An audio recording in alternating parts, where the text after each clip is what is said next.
people don't want to think that it could happen to them. And so they try to find something wrong, something different about the victim. I remember in the late 60s and the early 70s when we didn't even have a word for battered women or domestic violence. It was just called life.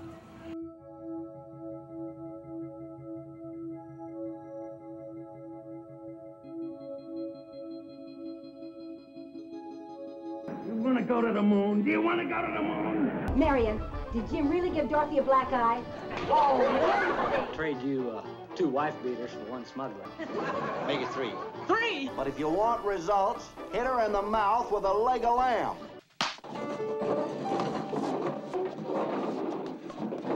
The realistic portrayal of domestic violence just had a tremendous impact on people. There were all these articles and letters to the editor. People were fearful that the movie The Burning Bed would then cause this uprising of battered women setting their husbands on fire.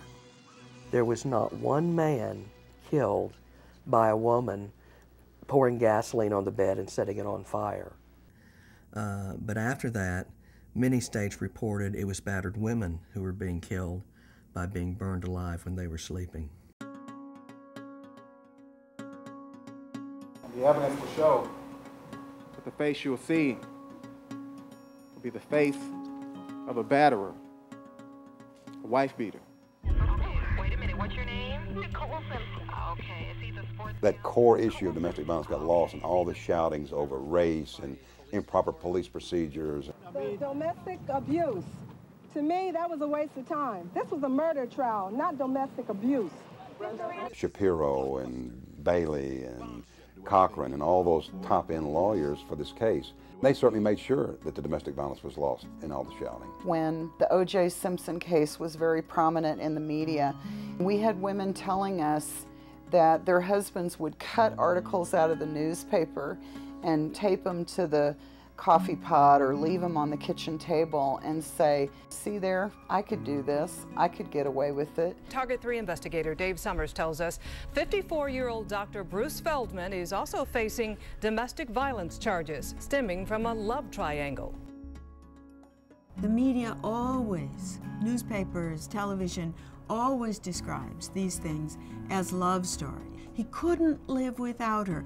Isn't that a tragedy? A love triangle turned deadly overnight. And now 2 men are behind bars because of it. Carter's attorneys argued he killed in the heat of passion. And it looks like the motive for this killing is a probable love triangle. These stories are about criminals attacking crime victims. They are not about true love. And if they are a tragedy for anybody, they are tragedies for the women who get killed.